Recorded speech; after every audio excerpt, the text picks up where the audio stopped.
In Luke 13, Jesus shares a story with us of an incredibly miraculous healing. Really, Luke shares the story of a healing that Jesus had performed on this woman who had had a severe injury for 18 years, the Bible tells us. And it's just incredible, the miraculous power of our God, not only to create, but also to help to restore things in our lives that have been lost, things in our lives that have been damaged. And I just want to dive into the word real quick.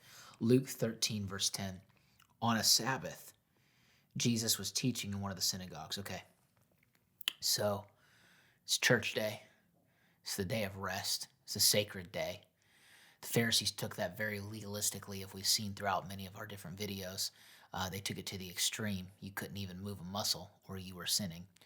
And Jesus was in the church. He was teaching. And a woman was there who had been crippled by a spirit for 18 years. This is interesting. It says that it was a spirit that had crippled her. It didn't say that this was a physical issue. It called it a spiritual issue. You might be thinking, well, what does that mean? Explain that to me. Honestly, there's some things in the Bible that God's going to have to explain to me.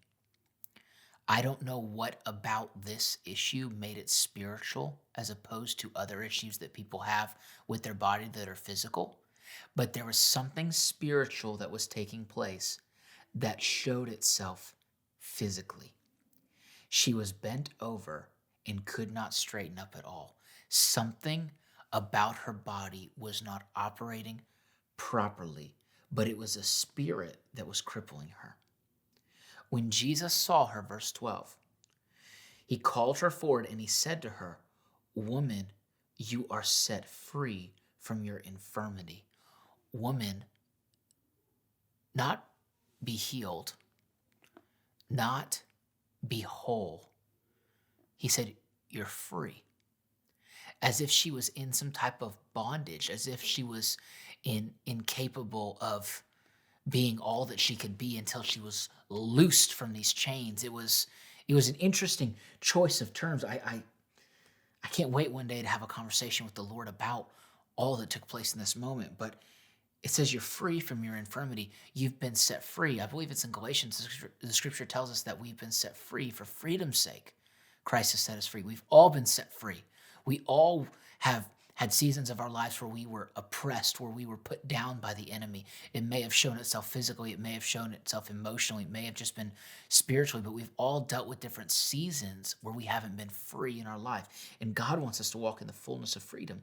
It says, then he put his hands on her.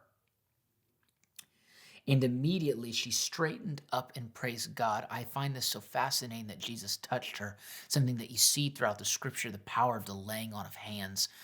Paul would say to Timothy, one of his young sons in the faith, to stir up the gift of God inside of you, which was placed in you by the laying on of my hands. Like there was something powerful about when they would pray for someone, they would lay hands on them, the sick would recover, but also different types of giftings and spiritual authorities and mantles would be placed on different individuals. But Jesus touches this woman and it says immediately she straightened up and she began to praise God. She began to give God glory. Indignant because Jesus had healed on the Sabbath. Okay, angry because Jesus had healed on the Sabbath. The synagogue leader said to the people, "There are 6 days for work, so come and be healed on those days, not on the Sabbath." All right, most pastors won't say it. I'll just go ahead and say it. What a jerk. Like this girl for 18 years has been oppressed by something spiritual, has been physically hurt and harmed, has been restricted, has not lived life to the full potential. And Jesus Christ, the Savior of our souls, the Savior of the universe, the Alpha and the Omega, beginning and the end. I could go on and on and on. Jesus Christ touches her body and heals her. And instead of rejoicing, religion doesn't rejoice when people are set free. That's why it's so important that we have a relationship with Jesus, that we're not just looking for religious or religion or religiosity. This guy gets up and says, wait a second, you can get healed on the 6 days of the week, but on the 7th day, yeah, you don't get healed. No, we don't allow that. Like as if they could tell God when healings could take place. I love how it says in verse 15, doesn't even say Jesus anymore. This I love. The Lord answered him. It's as if there was this pivot. Like Jesus, we sometimes forget sometimes when we look at the life of Jesus that he's the Lord. He's also God. But in this instance, it says the Lord answered him. You hypocrites. Or AKA, I'm sick of this stuff you guys keep doing. Doesn't each one of you on the Sabbath untie your ox or donkey from the stall and lead it out to give it water? That's work.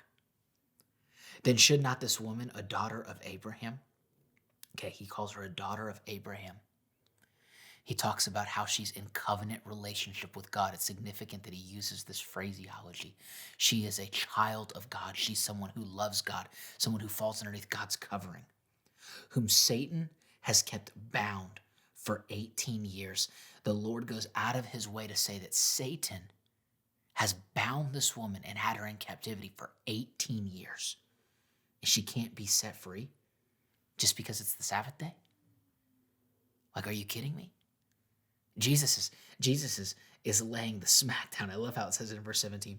When he said all this, all his opponents were humiliated, but the people were delighted with all the wonderful things he was doing. It was ridiculous.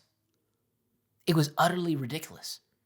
And if God does something miraculous, even if it's not the way that we expected it, if we can't rejoice for what God's done in someone else's life, we've got an issue. I'm talking deep kind of issues.